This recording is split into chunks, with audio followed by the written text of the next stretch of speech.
നീലാകാശത്ത് നിരയത്ത് തിളങ്ങി നിൽക്കുന്ന താരകനിരകളുടെ ശോഭ നിങ്ങളുടെ ഏവരുടെയും ജീവിതത്തിൽ പ്രകാശം ചൊരിയട്ടെ എന്ന ആശംസയോടെ ഏവർക്കും സ്വാഗതം.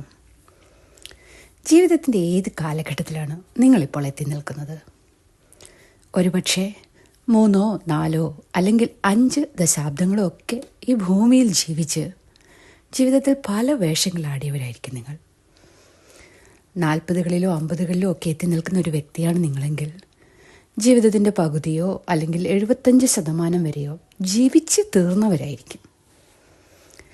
നിങ്ങളൊരു 50 വയസ്സിൽ എത്തി നിൽക്കുന്ന വ്യക്തിയാണെങ്കിൽ ജീവിതത്തിൻ്റെ 2 ഭാഗവും ജീവിച്ച് തീർത്ത് അവശേഷിക്കുന്ന ഒരു ഭാഗം മാത്രം കയ്യിലുള്ള ഒരു വ്യക്തിയാണ് നിങ്ങൾ.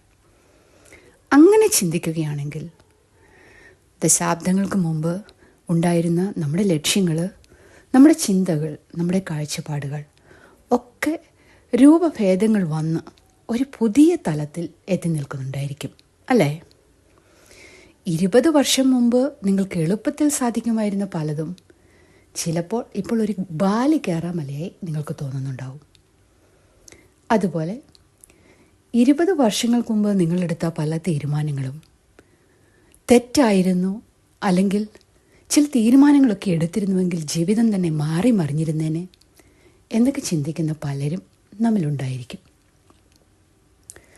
ദശാബ്ദങ്ങൾ മുമ്പിൽ നിൽക്കുന്ന നമ്മൾ, ദശാബ്ദങ്ങൾ പിമ്പിൽ നിൽക്കുന്ന നമ്മുടെ മക്കളോടോ സഹപ്രവർത്തകരോടോ ഒക്കെ ചേർന്ന് നിൽക്കുമ്പോൾ, അല്ലെങ്കിൽ അവരോടൊത്ത് ജോലി ചെയ്യുമ്പോൾ ഉണ്ടാകുന്ന വിരുദ്ധമായ കാഴ്ചപ്പാടുകൾക്കും കഴിവുകളുടെ അല്ലെങ്കിൽ സംസാര രീതിയുടെ, ശക്തിയുടെ ഒക്കെ ഏറ്റക്കുറച്ചിലുകളും വ്യത്യാസങ്ങളും ഒക്കെ ഒരു സംഘർഷത്തിൽ എത്തി നിൽക്കുന്നത് എന്തുകൊണ്ടാണെന്ന് ഇങ്ങനെ ചിന്തിച്ചാൽ നമുക്ക് വേഗത്തിൽ മനസ്സിലാക്കാം. നമ്മളതിനെ ചിലപ്പോഴൊക്കെ തലമുറകളുടെ വിടവ് എന്ന് പറയാറുണ്ട്. അപ്പം ഞാൻ പറഞ്ഞത് എന്താണെന്ന് വെച്ചാൽ, നമ്മുടെ ജീവിതം എന്ന് പറയുന്നത് നമ്മുടേത് മാത്രമാണ്. നമ്മുടെ കാഴ്ചപ്പാടുകളൊക്കെ പലപ്പോഴും മറ്റുള്ളവർക്ക് മനസ്സിലാക്കാനോ ഉൾക്കൊള്ളാനോ കഴിഞ്ഞില്ല എന്ന് വരാം. നമ്മൾ ചെയ്യേണ്ടത്, നമ്മൾ ജീവിതത്തിൻ്റെ ഏത് ദശാബ്ദത്തിലാണ് അല്ലെങ്കിൽ ഏത് കാലഘട്ടത്തിലാണ് എത്തി നിൽക്കുന്നത് എന്ന് മനസ്സിലാക്കി നമുക്ക് ഇനിയും എത്ര ദശാബ്ദങ്ങൾ മുൻപിലേക്കുണ്ട് എന്ന് ചിന്തിച്ച് ഒരാത്മശോധനയൊക്കെ നടത്തി നമ്മുടെ ജീവിതചര്യയെ നാം ചിട്ടപ്പെടുത്തുക. നാളെ നമ്മുടെ കയ്യിലില്ല. ആകെ നമ്മുടെ കയ്യിലുള്ളത് ഈ നിമിഷം അല്ലെങ്കിൽ ഇന്നത്തെ ഈ ദിവസം മാത്രമാണ്.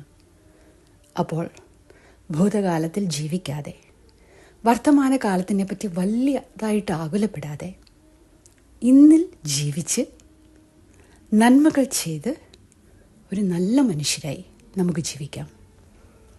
നമ്മുടെ ചുറ്റും കണ്ണ് തുറന്ന് നോക്കി ചുറ്റിലുള്ളവയെ നമുക്ക് കണ്ട് നമ്മുടെ പ്രകൃതിയുടെ ആ ഭംഗിയൊന്ന് ആസ്വദിക്കാൻ, നമ്മുടെ കൂടെ നിൽക്കുന്നവരുടെ സന്തോഷത്തിൽ പങ്കുചേരുവാൻ, അവരുടെ വേദനകളിൽ അവർക്കൊരിത്തിരി ആശ്വാസം പകരുവാൻ ഒക്കെ നമുക്ക് കഴിഞ്ഞാൽ നമ്മുടെ ജീവിതം അർത്ഥവത്തായി എന്ന് തന്നെ നമുക്ക് പറയാം.